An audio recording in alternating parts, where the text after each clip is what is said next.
I've made a profit every single year for the last 15 years betting on the UFC, and in this video I'm going to be sharing with you over 20 hours worth of research for the fights taking place at UFC 319 that I hope you're going to be able to use to make some extra cash this weekend. And if you watch the UFC every weekend, you should strongly consider joining my live betting group, because as you can see from this profitability chart, we make a profit most weeks. We make a profit on around 68% of UFC events. We've been tracking profits for the last 10 years. A lot of the members in my community have been with me for years, and if you watch the UFC every weekend, it's an absolute no-brainer. You're basically getting paid to watch the sport you love.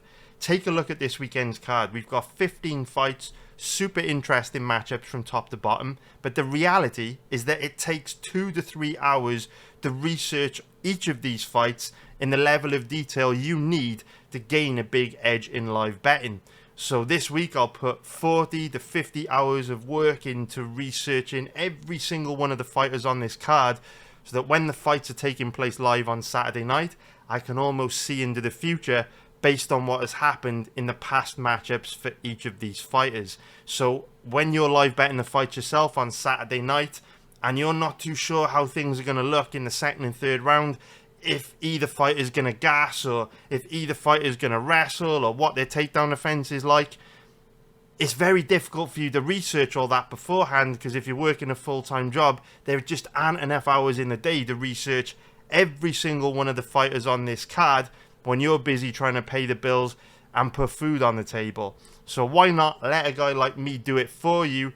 You can join my live betting group. You can listen to the audio stream while we're live betting these fights.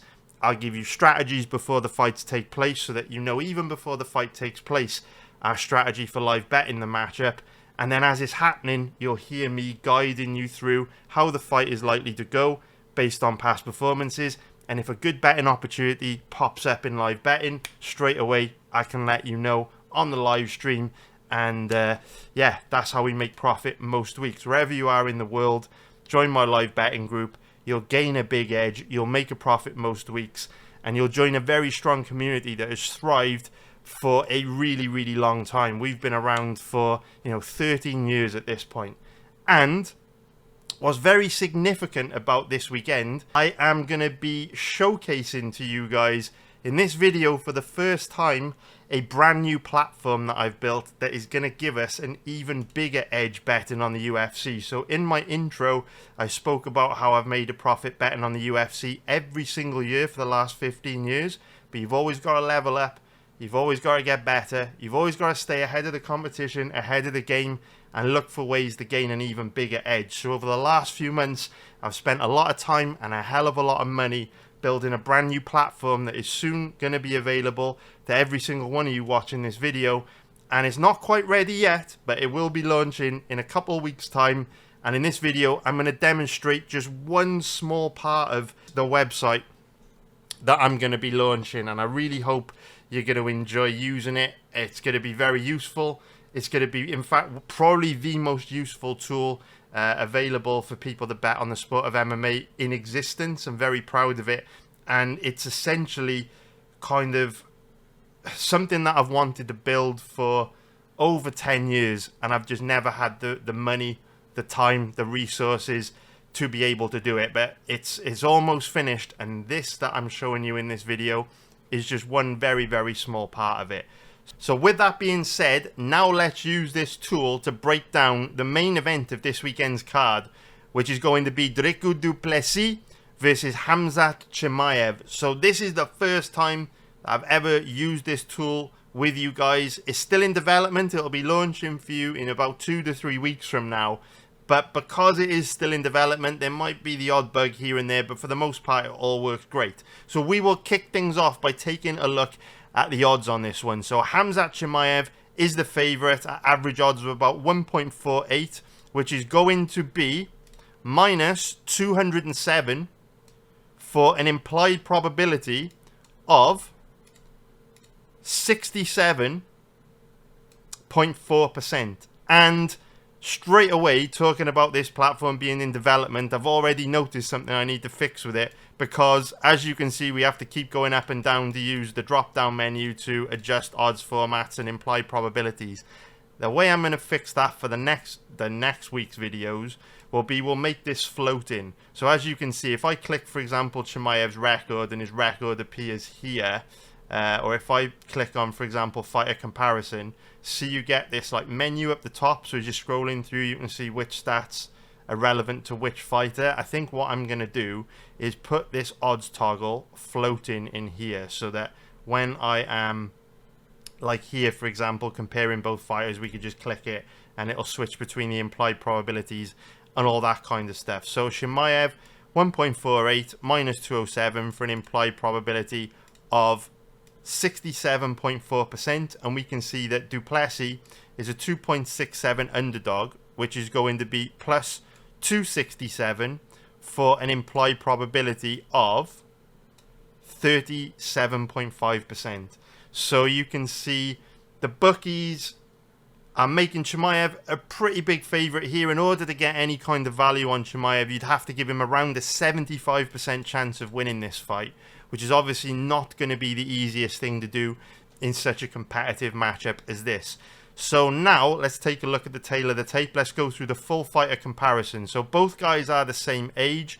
We can see that Chimaev is officially 1 inch taller, although there has been a lot of talk this week about how Chimaev looks a hell of a lot bigger than Duplessis, and how some people are actually questioning whether Duplessis is actually even 6'1". We can then see that Duplessis has a 1 inch reach advantage, which is obviously negligible, but he does have a 3 inch leg reach advantage, which is interesting because I'll show you a little bit of data in just a little bit where this leg reach might come into play in this fight and give Duplessis a bit of an advantage. In terms of fighting stance, Chimaev very much orthodox.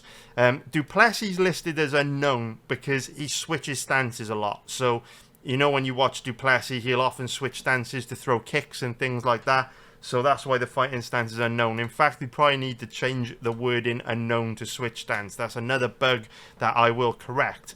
So now let's quickly skim through the statistics so you can see that Duplessis lands, you know, slightly more strikes per minute, nothing major, but Chimaev is a decent amount more accurate. Duplessis is actually better defensively, which I was quite shocked at, and that's why I'm really, really excited about this tool, because a lot of the time we'll kind of have preconceptions about a fighter's strengths and weaknesses, but a lot of the time the data shows something different. And if you watch footage of Duplessis, he's obviously quite sloppy on the feet, doesn't look particularly good defensively, but here you can see statistically, you know, he's actually statistically quite a bit better defensively than Chimaev. I'm guessing that's because of the Gilbert Burns fight where Chimaev got tired and was very, very reckless in that fight. So, you know, it is a much smaller sample size for Chimaev than for Duplessis, because not many of Chimaev's fights have actually taken place on the feet. We've really only had the Gilbert Burns fight, which was a very stand-up fight, so that's probably skewing the stats a little. But this stat, it kind of surprised me, favouring Duplessis. Then we have got, obviously, Chimaev shoots far more takedowns in his fights than Duplessis. That is pretty self-explanatory. Takedown defence, obviously no one's been able to take Chimaev down, whereas Duplessis has got 50% takedown defense, which isn't great, and we can obviously, on the ground, Chimaev much more active with the submission attempts. Now, I find this chart quite interesting. This is the strike distribution chart, which is like a heat map, which is going to show, you know, where the strikes land. Obviously, it's pretty self-explanatory. But as you can see here,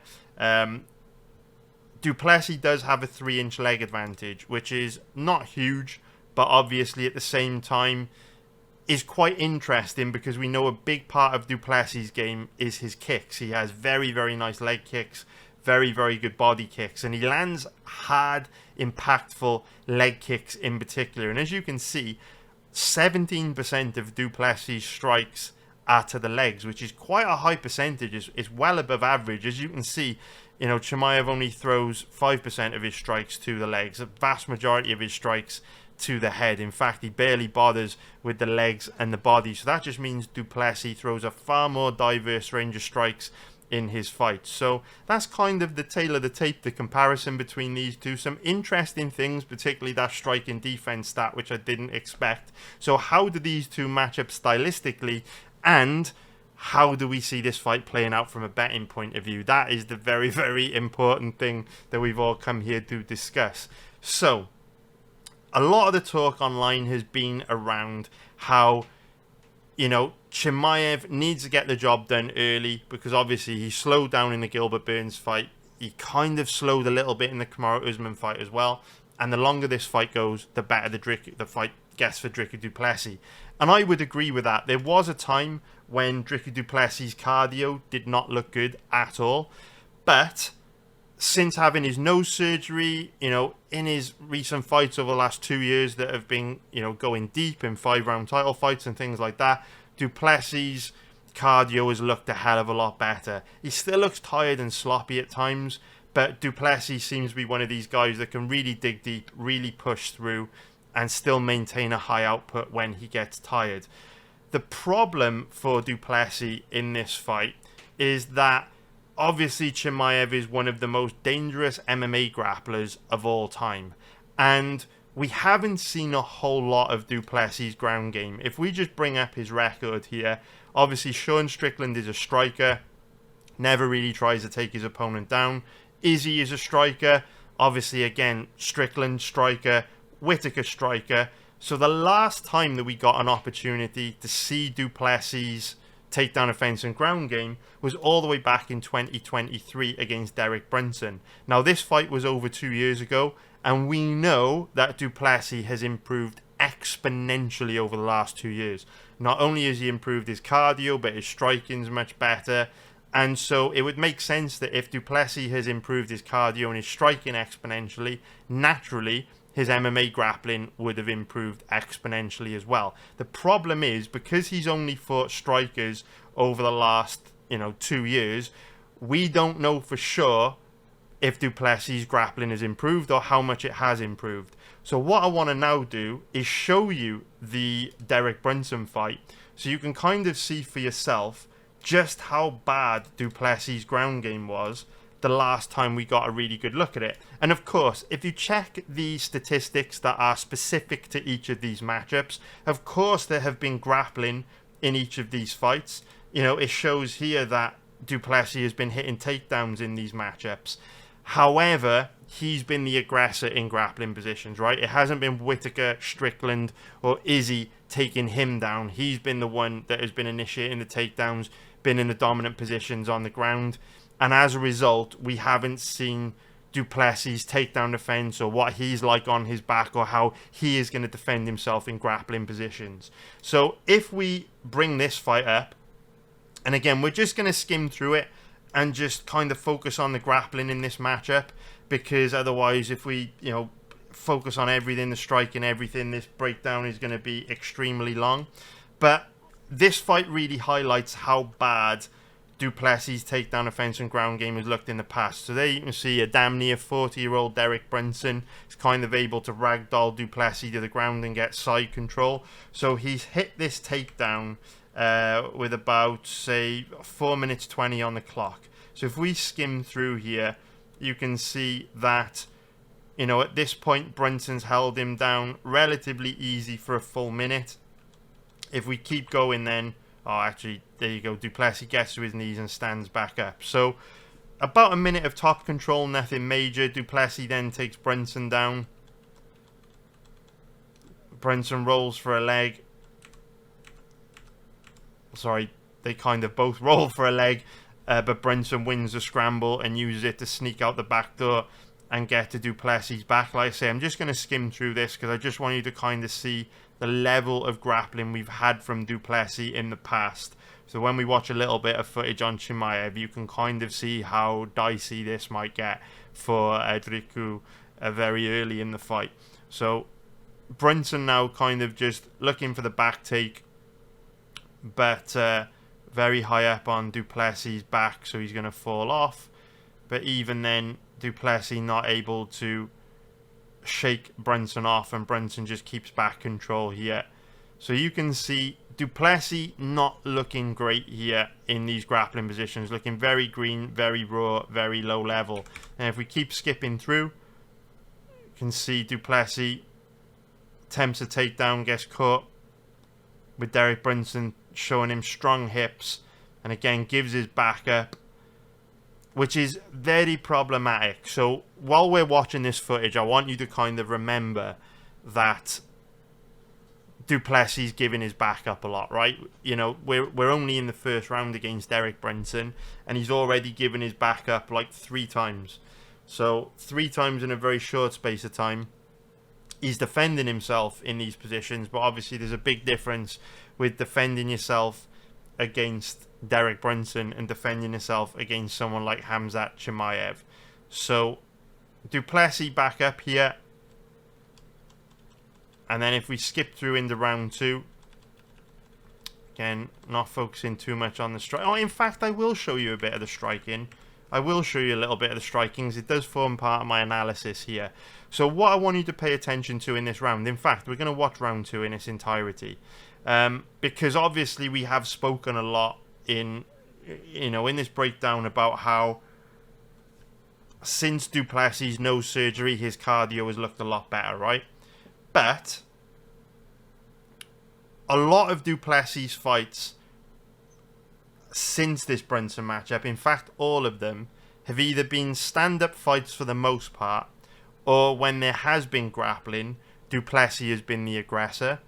What I find interesting about this matchup is du Plessis gasses very, very bad in this fight, and you're going to see it obviously in a few moments, which is why I want to play round 2 in its entirety.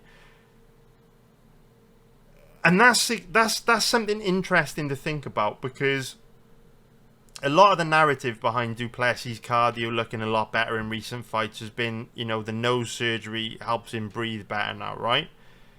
But we do have to keep a very open mind when we bet on this sport. And is it possible that the reason why du Plessis gassed very bad in this fight is because Derek Brunson made him grapple hard?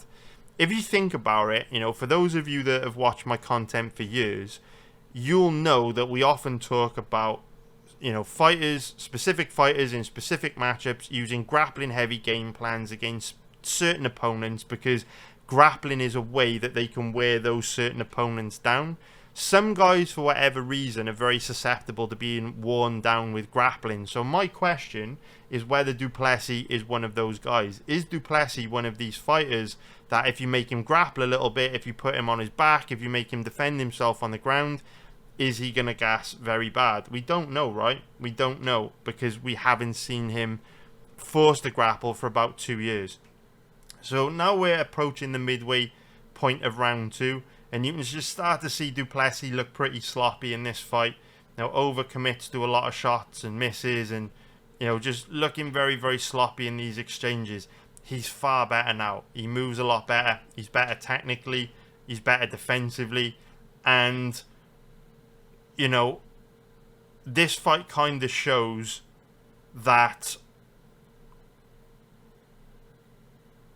the last time we saw du Plessis grapple, he didn't look anywhere near as sharp on the feet, because what you've got to remember is this is only round 2, right? And the fight against Chimaev is going to be a 25-minute fight. Like, everyone's talking about Chimaev's cardio, but what happens if du Plessis is just as tired as Chimaev, or maybe even more tired? Is he going to have the energy? Is he going to have the cardio to stop Chimaev's wrestling? It's not going to be easy. And so you've seen in this first round, Derek Brunson hit multiple takedowns. We've seen Dricus du Plessis give up his back 3 times and look very, very weak from back control. And so as this second round plays out, we're in a moment going to go and look at some footage of Chimaev, and you can see why, giving your back up against Chimaev can be very, very problematic, and why du Plessis could be in a lot of trouble, specifically for the mistakes that he makes in this fight, right? Exposing his back. So in this round, you can kind of see mouth open wide from du Plessis, just looking very sloppy in these exchanges. Very tired, very sloppy, very bad defensively. You see he gets stung with a combination from Brunson there.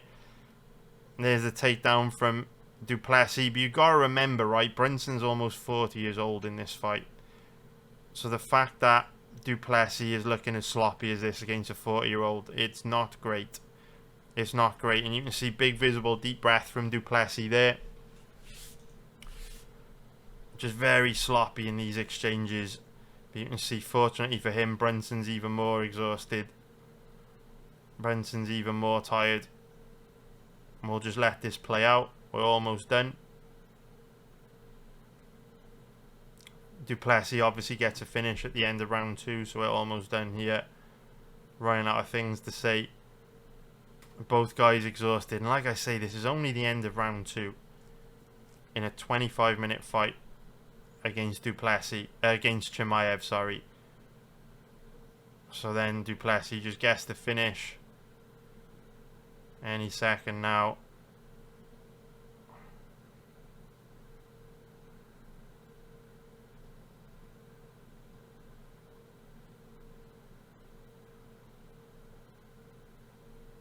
Really strange finish. And that's it. It's over. Alright. So that was the last time we saw du Plessis grapple when not the aggressor, right? Someone trying to take him down and control him. So now let's take a little look at Chimaev. And we'll start off with a Whittaker fight. And what is very notable to me about this Whittaker fight is, again, the fact that, in my humble opinion, Whittaker has better defensive wrestling than du Plessis, right? Not as good as he used to be. Obviously, he ran into problems against Reina de Ridder on the ground in his last fight. And here he obviously gets absolutely mauled by Chimaev. But du Plessis' takedown offense and ground game looked particularly bad against Brunson. Like, even at this stage in Whittaker's career, I can't imagine him having any problems against Derek Brunson, right? I just think Whittaker would probably handle him pretty easily. What I want you to pay attention to here is how hard Chimaev commits to the takedown entry. He really generates a lot of drive on these entries and straight away starts moving to the back, right? One hook in on the left side. Whittaker's able to defend it, but Chimaev's so aggressive with the back take. There's that hook back in. So when I was watching that Brunson fight, I was thinking to myself, if du Plessis is repeatedly giving his back up against someone like Derek Brunson, how the hell is he going to defend himself against someone like Chimaev taking his back, right? You can see here, even though Chimaev is struggling to get hooks in and keep them in, that strong body lock, that length of Chimaev, makes it very, very difficult to shake him off. He's all over Whittaker. And like I say, Whittaker's defensive wrestling, his takedown offense, is a hell of a lot better than du Plessis'. So here you can see hooking on the right side. Look at that back control from Chimaev. He didn't manage to get 2 hooks in and keep 2 hooks in, but he always had 1 hook in and flowed beautifully when Whittaker tried to scramble out of the back take. And as soon as Whittaker defends that position, he's all over him again like a rash. Wrist control, back control. He's always overloading you, overwhelming you with things you have to defend against and things you have to do to deal with his relentlessness on the ground. So if we keep skimming through, you can see just absolutely overwhelming and mauling Whittaker. And like I say, du Plessis is a tank. He is very physically strong. But from a technical point of view, he's nowhere near a Robert Whittaker on the ground based on past performances. And so, would du Plessis be able to scramble as well as Whittaker? Defend himself from having his back taken as well as Whittaker? Right? And there we get the submission. Obviously,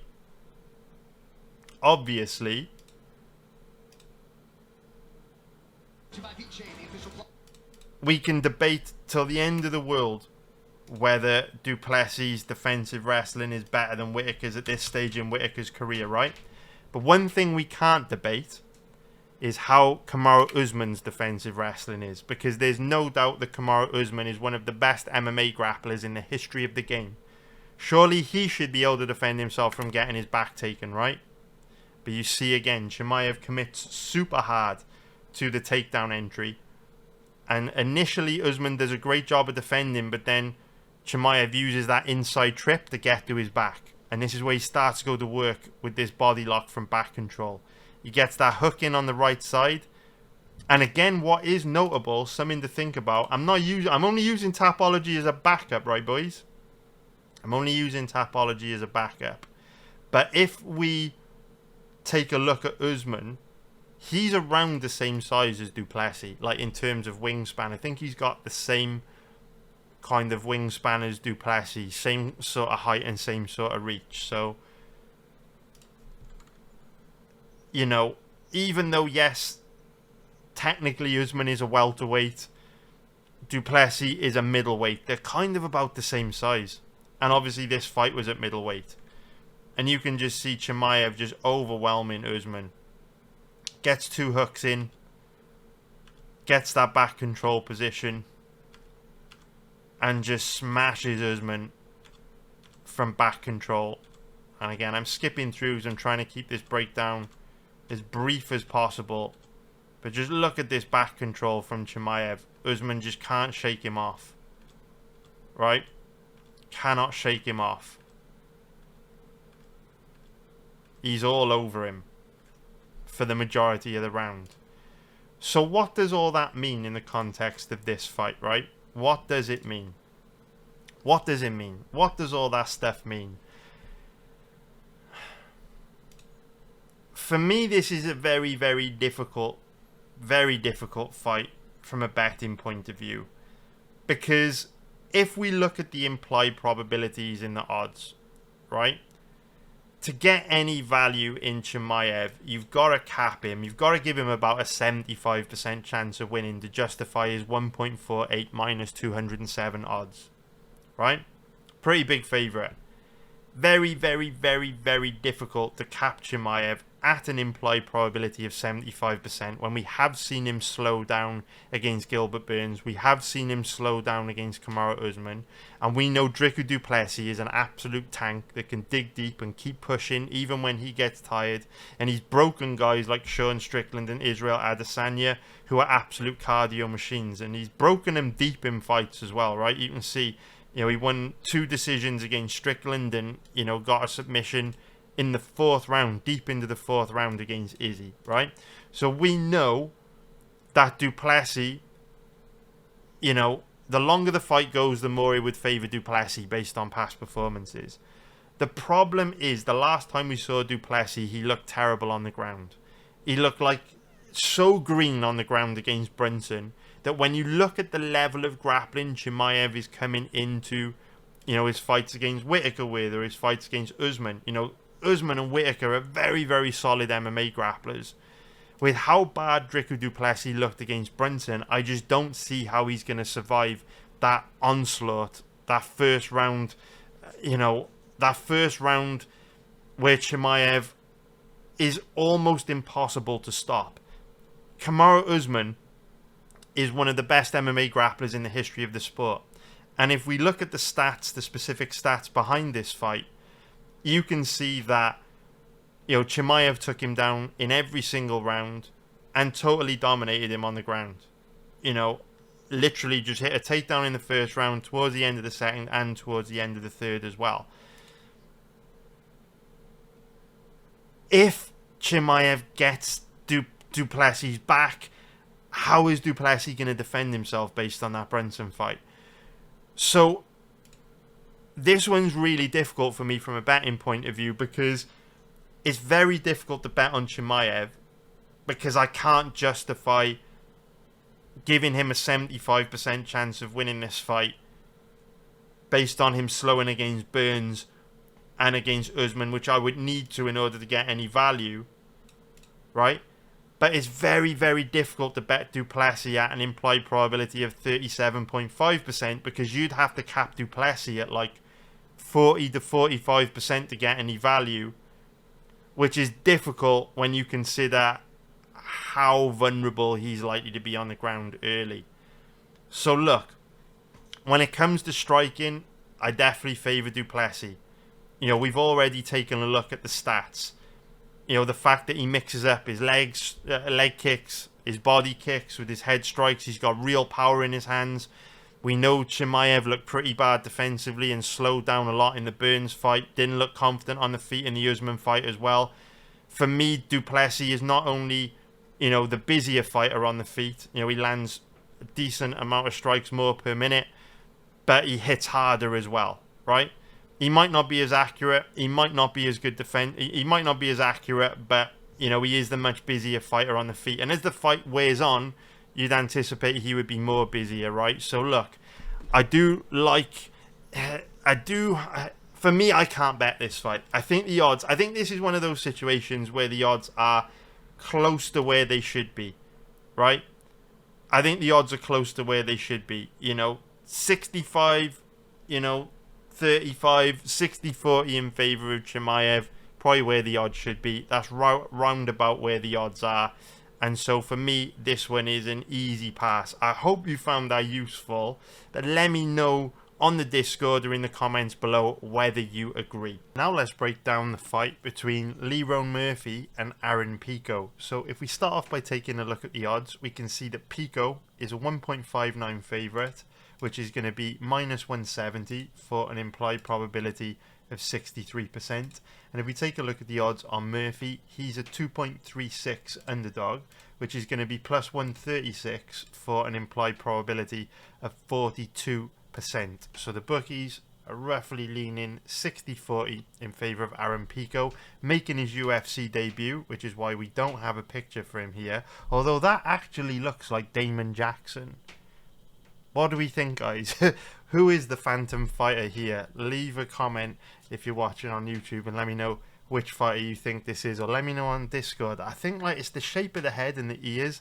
Very much looks like Damon Jackson. Let me know what you think. I don't actually know the answer to this question. It's been taken from the UFC website. Anyway, 60-40 in favour of Murphy. And can Pico break the streak of big name Bellator debutants who have come into the UFC and look pretty average? Obviously, Michael Venom Page ran into some problems in his fight against Ian Gary. It wasn't his debut, but it was early in his UFC run. Patricio Pitbull Frey looked pretty bad against Jair Rodriguez. And obviously, Patchy Mix looked terrible in his debut against Mario Bautista. So will Pico hit the ground running and really be the first kind of high-profile Bellator debutant? I guess since Michael Chandler, that will look really, really good. We will see. So if we compare these two fighters, unfortunately, because Aaron Pico hasn't fought in the UFC yet, we don't have stats for him, so we're going to have to use Tapology for this. But we can see that there is a 6-year age gap between these two. Pico is 28 years old, and we know that the younger fighter wins around 65% of the time when there's a 6-year age gap in a fight. What's also quite huge about this particular age gap is that this is a lighter weight class. So obviously these two are fighting in the featherweight division, and fighters in the lighter weight classes tend to decline earlier in their careers because the lighter weight classes are all about speed, reflexes and athleticism.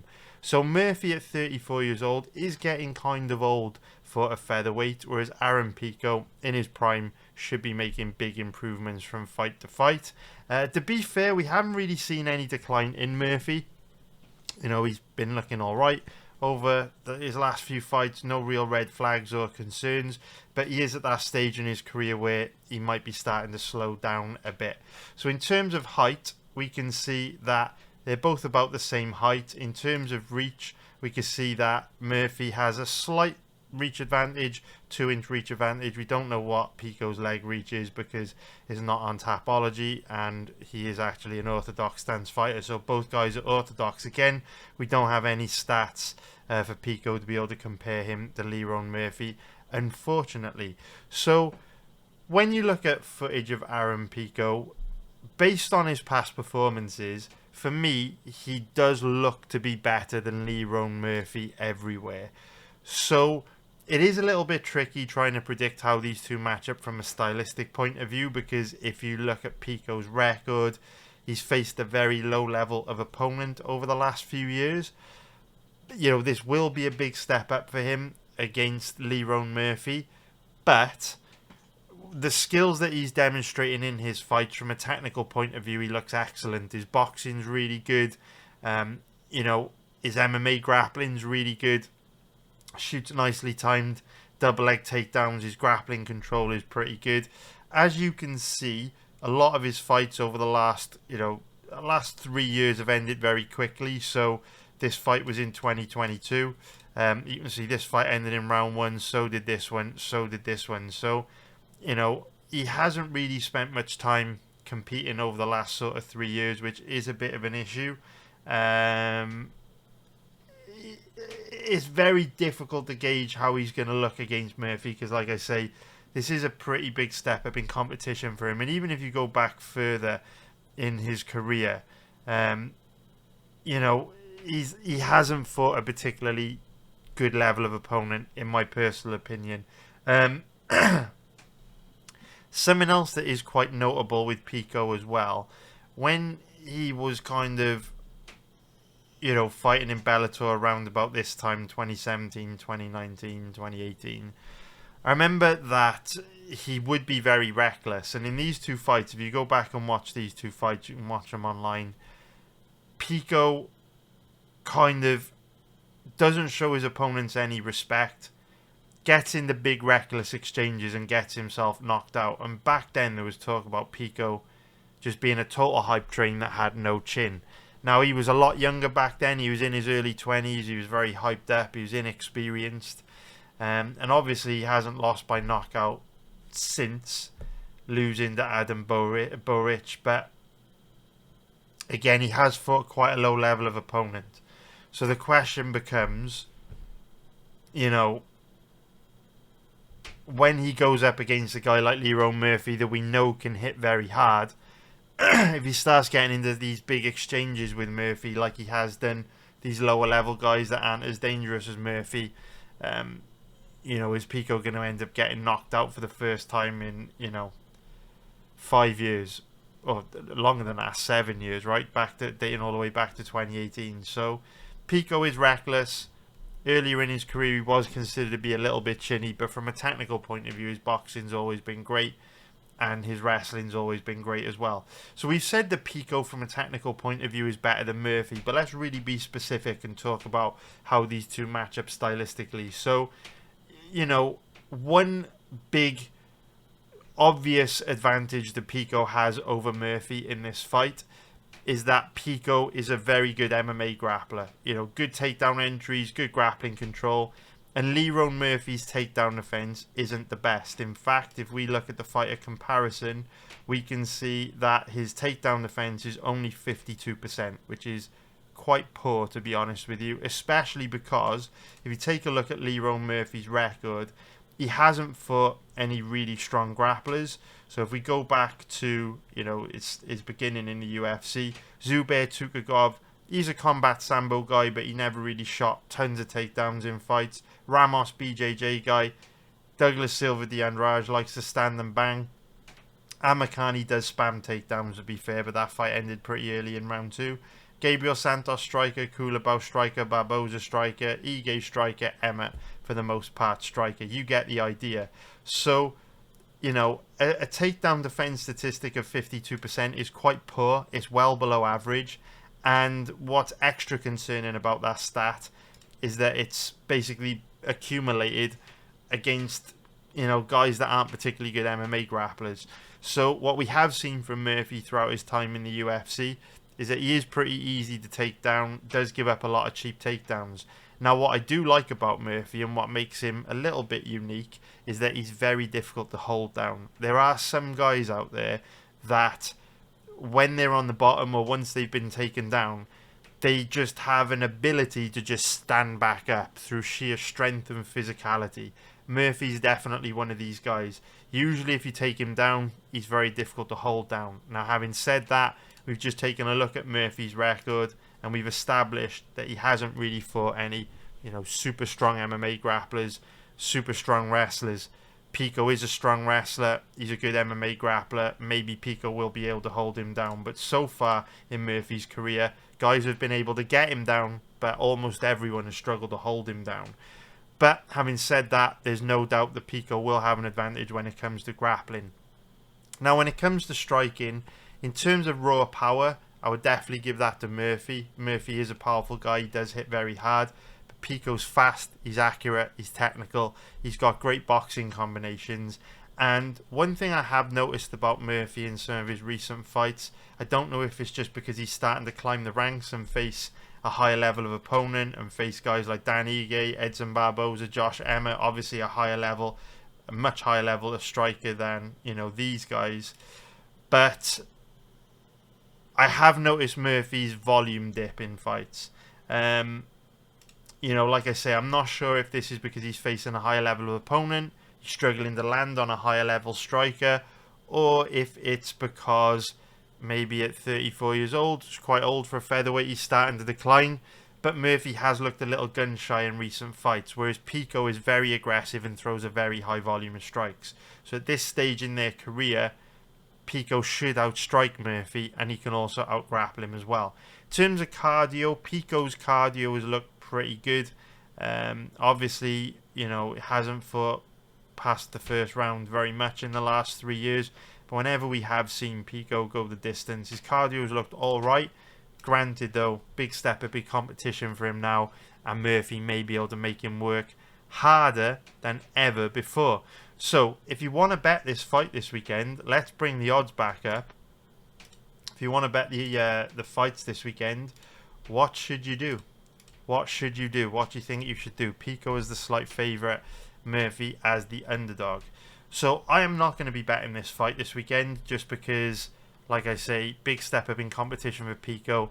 These Bellator guys have really underperformed early in their UFC careers, and I'm not too confident what to expect from Pico. But if I did have to bet this fight, you know, gun to my head, I would take Aaron Pico. I think that, you know, ultimately he's better than Leron Murphy everywhere, and so long as, you know, he doesn't freeze with octagon jitters or get flash KO'd, you know, he's quite likely to win this fight wherever it goes. You know, he can outstrike Murphy or he can outgrapple him. So I hope you found that useful. Alright, now let's break down the next fight on this card, which is going to be Jeff Neal versus Carlos Prates.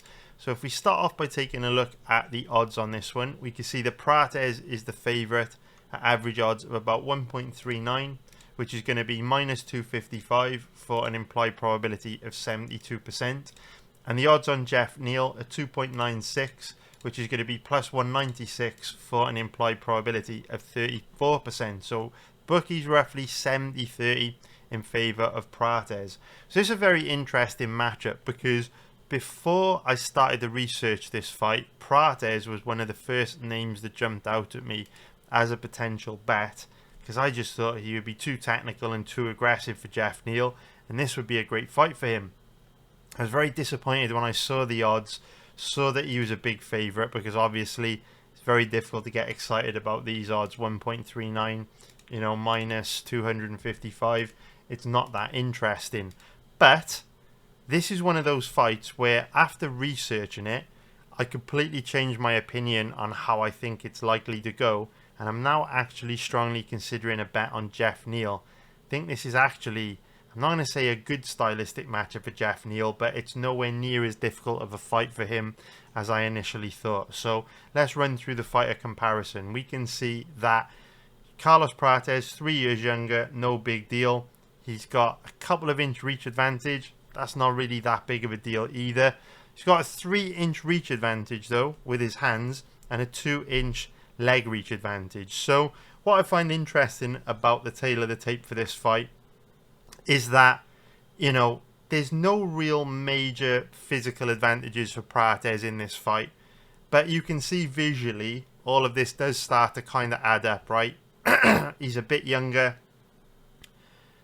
bit taller, you know, and he has obviously a longer leg reach and arm reach, and we know that he knows how to use that length, right? He does fight long, he does chip away at his opponents, he is very technical, so he knows how to use those slight edges, whereas Jeff Neal, very compact, very heavy boxing style. In terms of their stances, Jeff Neal's a southpaw, Carlos Prates switch stance fighter. Now let's get into the actual stats and see if there's anything interesting or surprising here. So this for me is a little surprising, and it's not at all what I expected. We can see that Jeff Neal lands quite a good percentage more strikes per minute, which is quite shocking to me actually, because Carlos Prates has fought quite a low level of opponent in his UFC career, where he's kind of styled on them and been very aggressive. So I would not expect Jeff Neal to have such a big advantage when it comes to strikes landed per minute. I mean, that's almost like 40% more strikes landed per minute than 30% strikes landed per minute than Carlos Prates. It's quite surprising. Prates has only got a slight edge when it comes to accuracy, which again, a little bit concerning, because Prates has fought a much lower level of opponent in the UFC than Neal. You know, you'd expect Carlos Prates to have that accuracy right up there with the fact that excuse me, with the fact that obviously, you know, if you're facing a lower level of opponent, you would expect to land a decent percentage of your strikes than Jeff Neal, who's been competing against a much higher level of opponent. Would be much harder for him to land.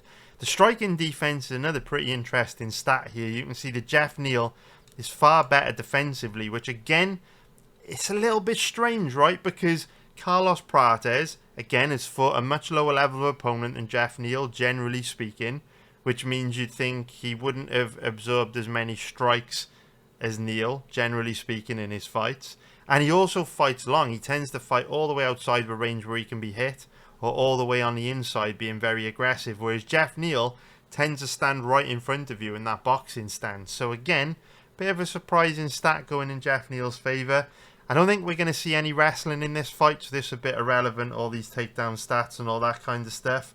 The strike distribution chart is interesting for me because, again, we've spoken about Jeff Neal having that predominantly boxing-based style of striking, where he only really plods forward, marches forward, and throws boxing combinations at you. So no surprise to see 91% of Jeff Neal's strikes land into the head. He doesn't really throw many leg kicks or body kicks, whereas Carlos Prates fights long, has that Muay Thai style. He'll go to the legs, he'll go to the body, throws a much more diverse range of attacks. And in fact, I think I need to adjust the criteria on these heat maps. Maybe head strikes down to 60%. The colours are supposed to represent kind of the volume of strikes to each part of the body, but doesn't make sense that the legs on 15% and 3% have the same colour. So I need to work on the colours a little bit to make the heat map a little bit more visually appealing and make a little bit more sense visually. But we'll get there, boys, we'll get there. It's early days with this project. So some interesting stats there. Like I said, you know, just looking at the footage between these two, I think that this is a potentially good fight for Neal. A fight that he can definitely win. And this is nowhere near as difficult a stylistic matchup for him as I thought it would be. And what's interesting, this is the first time I've seen these stats, just going through them with you. What's interesting is we do have two very important stats going in his favour. Striking, defense, and also strikes per minute. I find that very, very, very interesting because obviously, you know, when you land like 30% more strikes per minute than your opponent, you know, that's quite a decent amount of work your opponent has to do to kind of make that up. And again, I will keep reiterating that Jeff Neal has generally fought a much higher level of opponent than Prates, so to still land significantly more strikes per minute and have a decent edge over him in striking defense too, that is quite notable to me. That is quite notable to me. So, based on past performances, how do I see this one playing out? Well, I wouldn't expect there to be any grappling in this fight. As we can see from the stats, you know, Prates barely ever shoots a takedown. On average, 0.25 takedowns per 15-minute fight. And Jeff Neal similarly doesn't even shoot a single takedown in 15 minutes on average over his UFC career. So both these guys like to stand and bang. Not only do they rarely attempt to take their opponents down, but when their opponents try to take them down, you can see from the takedown defense stats, 88%, 84% respectively. Very, very difficult to take Prates and Neal down. So this suggests this will be a stand-up fight. And in a stand-up fight, I think it's going to be very close, very competitive. Both guys have very different styles of striking. Jeff Neal, predominantly boxing. Carlos Prates, that long Muay Thai style. But I do think Jeff Neal is potentially going to do really well in this fight. And the reason why I say that is because Carlos Prates didn't look very good defensively against Ian Garry. If we take a look at Prates' record, you can see that obviously Ian Garry was a big step up in competition for him, right? Made his debut against Trevin Giles, then fought Charlie Radke, then fought Li Jingliang, then fought Neil Magny. None of these guys are anywhere near the level of Ian Garry. And then as soon as Carlos Prates faces Ian Garry, obviously, you know, kind of looked lost in there for giant periods of that fight. Got outstruck, you know, looked very, very bad defensively, looked sloppy at times, and also looked kind of gun shy. He really struggled to let his hands go. He really struggled in that fight, you know, to land. You know, he really struggled to land in that fight on Garry. Garry did a great job of counter-striking him. You know, you can see there, he only landed 31% of the strikes to the head that he attempted against Ian Garry. So very, very poor accuracy against someone who, you know, does have a very different style to Jeff Neal. But obviously Jeff Neal was involved in a very competitive fight with Ian Garry. It actually went to a split decision.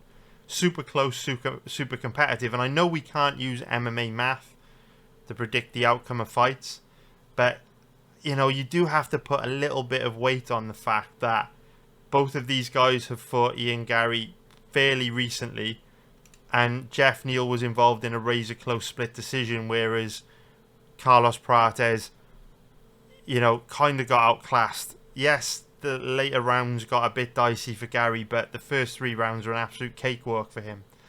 And let's even compare the striking stats for both guys against the same opponent, right? We've already spoken about, you know, 31% accuracy when it comes to head strikes being quite poor for Carlos Prates against Ian Garry. See how Jeff Neal did. So if we go to Jeff Neal, take a look at this stat here.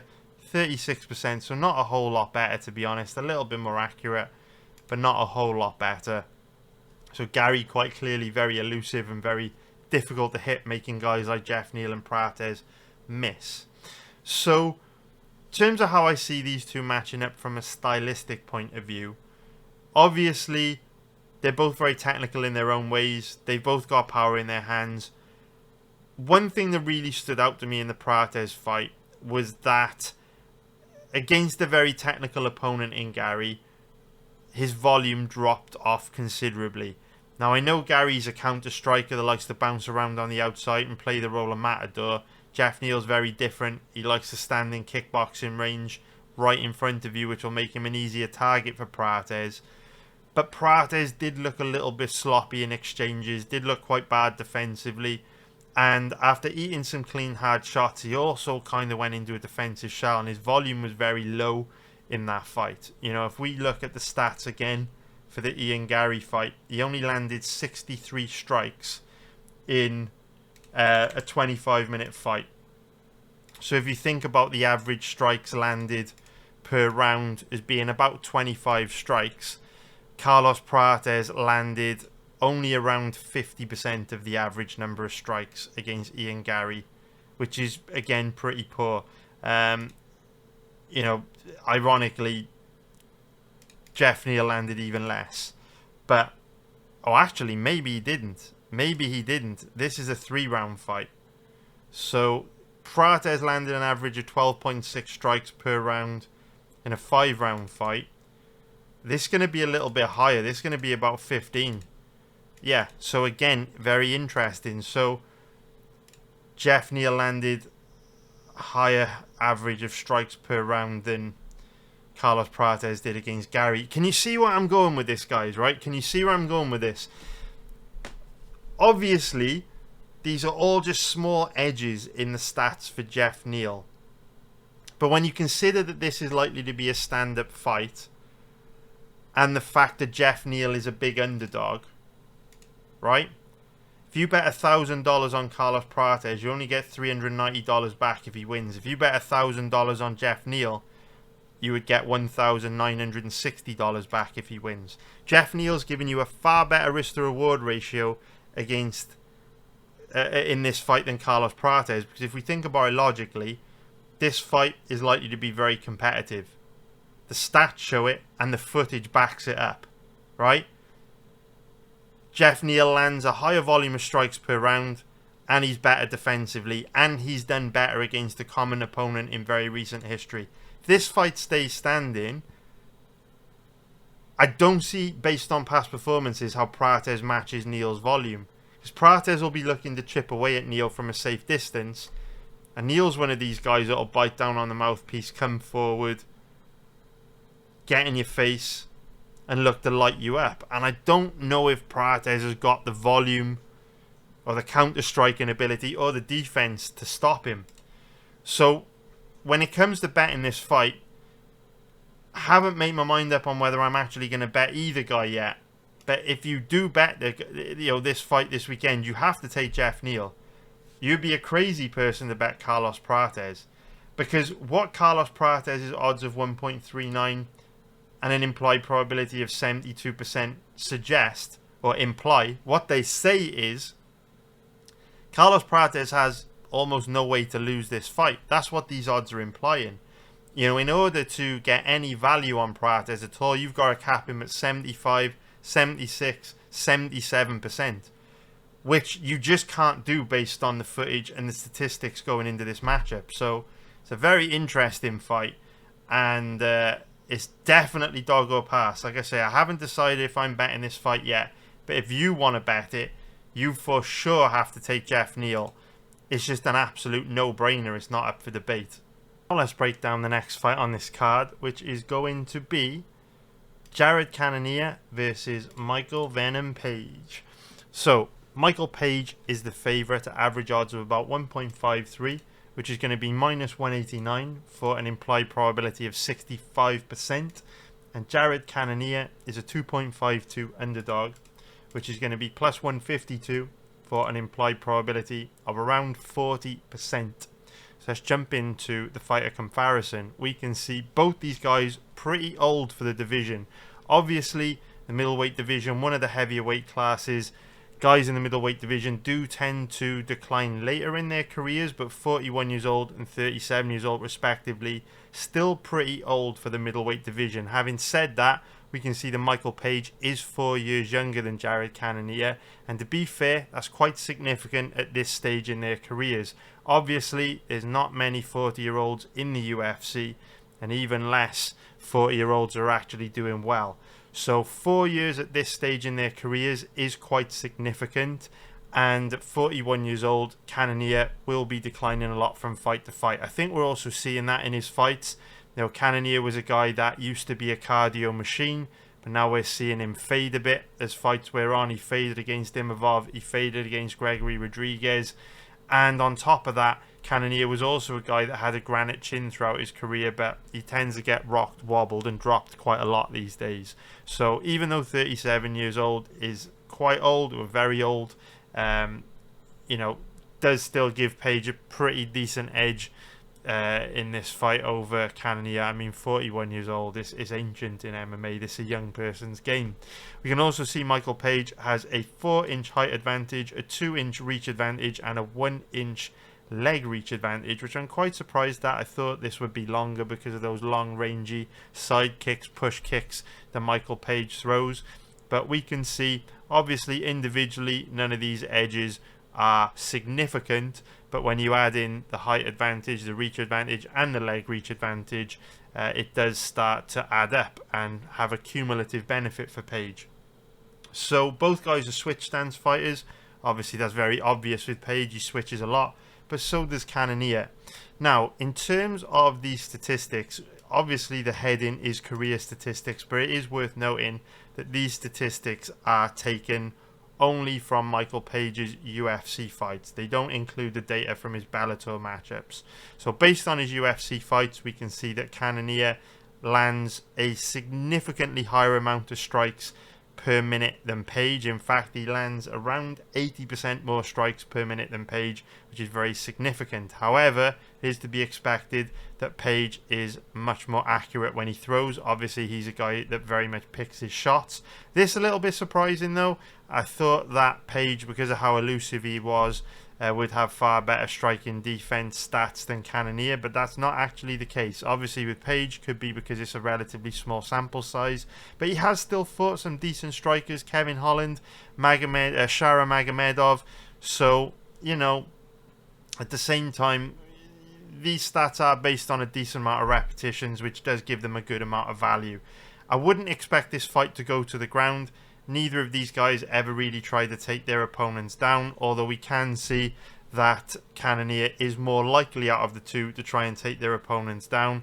And obviously in this fight in particular, it would make sense for Cannonier to try and get this fight to the ground, because he's obviously second best when it comes to striking against Michael Page. In terms of the strike distribution, quite even to be honest. You can see both pretty similar. Both throw about the average number of strikes to the head. And, you know, above average when it comes to the body and the leg strikes. And of course with Page, a lot of the leg strikes and body strikes are range finding strikes. So both these guys primarily strikers. We've already highlighted that, you know, in a 15-minute fight, these guys hardly ever try to take their opponents down. And so as a result, you'd expect this to be a stand-up fight. And so a stand-up fight is what I want to focus on here. Let's actually keep these statistics up.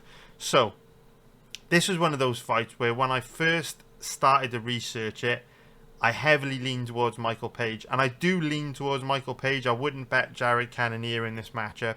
But I guess I didn't like Michael Page as much as I thought I would. Mainly due to the long periods of inactivity that we get from him. So I do like Michael Page. He's obviously a very difficult style to deal with.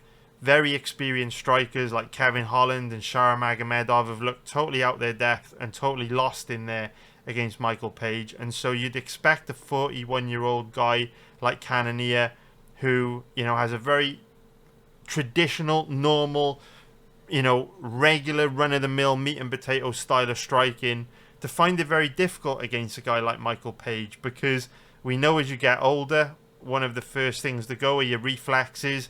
And when your reflexes start to go, it can be very difficult to time your shots and land your shots on opponents that don't stand still, right?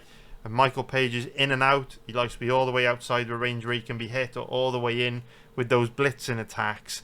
And with Cannonier, you know, his reflexes starting to go at 41 years old. You know, he's starting to get rocked, dropped, wobbled a lot. I think Page is going to be a difficult style for Cannonier to deal with. Like I say, Cannonier's also looked lost in there against Israel Adesanya, who is a very technical, very high-level striker. Obviously very different to Page, but both very, very high-level technical kickboxers in their own way, in their own styles. And Cannonier really didn't know how to handle Izzy. He looked confused for large stretches of that fight and was very ineffective, really didn't land very much at all. So this is one of those matchups where it should be a stand-up fight. A stand-up fight heavily favours Page. I am very tempted to bet Page in this fight. My issue with Page is quite simply his odds. I don't love his odds. So if we take a look at his odds, 1.53 minus 189, and that gives us an implied probability of 65%. You know, in order to get any value on Page at all, you've got to give him like a 70% chance of winning this fight. And, you know, really you should only be betting guys at an implied probability of 65% when you cap them at 70%. And to cap them at 70% means that there shouldn't really be any significant risk factors for them in the fight. And that's just not the case with Page, because we know there's long periods of inactivity from him where he can be very passive. And on top of that, we know that he's very, very bad on the ground. You know, if you take Page down, he's one of these guys that'll just lay on his back doing absolutely nothing. Now, yes, Cannonier never tries to take guys down, but it doesn't mean he won't switch it up and do it this weekend. So that's what makes it difficult to bet Page in this fight. You know, I do think he wins a very high percentage of the time, but it's tough to cap him at 70 to 75%, which is where you'd need to be in order to get a good margin of value here. So my problem's not with Page. I still pick him to win. I still heavily lean towards Page. You can see my prediction actually is Page by decision, and I'm very confident on that. But, you know, I just don't love his odds. So it really depends on whether you can tolerate betting Page at these odds. For me, you're just not getting a particularly good risk to reward ratio. Even though I do think Page wins a high percentage of the time, I think his odds are pretty much where they should be. So I hope you found that useful. Now let's break down the next fight on this card, which is going to be Tim Elliott versus Kai Asakura. And if we start off by taking a look at the odds on this one, we can see that Asakura is a 1.30 favourite, which is going to be minus 329 for an implied probability of 77%. If we take a look at the odds on Elliott, he is a 3.47 favourite, which is going to be plus 247 for an implied probability of 29%. So, very, very, very interesting fight this. Let's quickly run through the tail of the tape. So we can see that Asakura is 7 years younger than Tim Elliott, which does statistically give Kai Asakura around about a 67% chance of winning.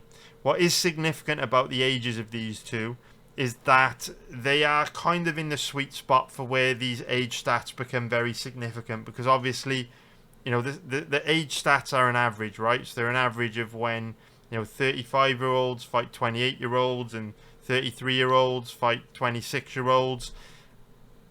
But those kind of matchups are not going to,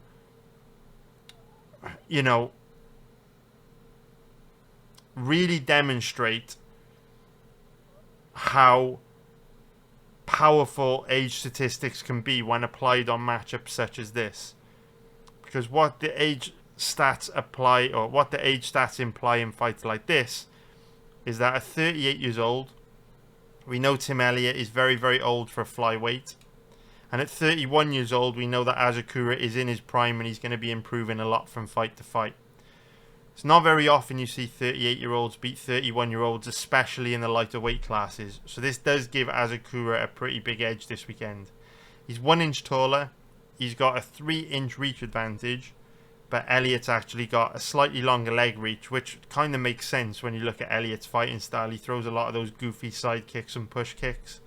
Elliott is a southpaw fighter. Asakura is an orthodox stance fighter. Now, we do have some career statistics here, but they're not that useful for us because obviously Asakura has only fought, you know, if we look at his record, he's only fought once in the UFC against Alexandre Pantoja. He also came in on short notice, so the sample size for the statistics for Asakura, the sample size is just too small and it's not useful, so no point in us talking about that. So this is a very, very interesting matchup because obviously Elliott is old and declining. Asakura is in his prime. But when you look at the past performances from both these guys, it doesn't really make a whole lot of sense why Asakura is a big favourite. Because he doesn't look very good in his past fights. He's one of these guys that is quite passive at times. You know, doesn't have the best takedown defense. And generally looks pretty low level, to be fair. So I do feel the odds on this fight are very much set on Tim Elliott's kind of goofy style of striking. The fact that, you know, he is quite weak off his back. And the fact that he is very old. But if you were purely capping this fight based on the skills that they've demonstrated in their past fights, you know, personally, I would have this fight much closer to 50-50. I'd probably lean 60-40 in favour of Asakura just purely based on his age. So for that reason, if you do want to bet this fight this weekend, in my opinion, you have to take Elliott. This is clearly a dog or pass fight. You know, in order to get any value on Asakura, you've got to give him a better than 80% chance of winning, which based on past performances, you just can't do because he just doesn't look very good. And so this is clearly dog or pass. If you want to bet this fight, you have to take Elliott. Of course, the problem with betting Elliott is that, you know, there are significant risk factors. He's very old for a flyweight. He's going to be declining from fight to fight. He is very weak off his back, and Asakura does like to grapple. But we have seen Elliott cause guys like Chimaev, who are far better grapplers than Asakura, you know, problems on the ground. So yeah, this is one of those fights where Asakura is a bit of an unknown. You know, if we take a look at his record, you know, he hasn't been all that active in the last 2 years. He's only fought twice in the last 2 years, and at the stage in his career that he's at, he can be improving very quick from fight to fight. But I've been quite unimpressed with him, to be fair. Obviously, he could have improved a lot since we last saw him. You know, he took the fight against Pantoja on short notice. The Archuleta fight ended kind of quickly under strange circumstances. So yeah, it's one of those weird fights. Clearly dog or pass to me. I don't have a strong opinion on this because I haven't seen a whole lot of Asakura. You know, he's faced a low level of opponent in Rising. He's been quite inactive for the last 2 years. He can improve a lot in 2 years. A lot can change in 2 years. So yeah, this is one where you just let the odds do the work for you and take the underdog. So yeah, this is dog or pass, Elliott or pass, and I hope you found that useful. If you did, please hit the like button below, and let me know in the comment section what you think of this new tool I'm using. Let me know if you like this new style of doing videos, or if you prefer the old style. Let me know what you think. We can keep tweaking and make these breakdown videos perfect for you and give you exactly what you want. It's a different style for the first time ever with this tool. Let me know what you think. And yeah, hope you found that useful. Have a great week. I hope you make loads of money. Check out my website, join the live betting group. All links in the description below. Love you boys. Have a great weekend. I'll see you all very soon. Nice one, guys. Bye.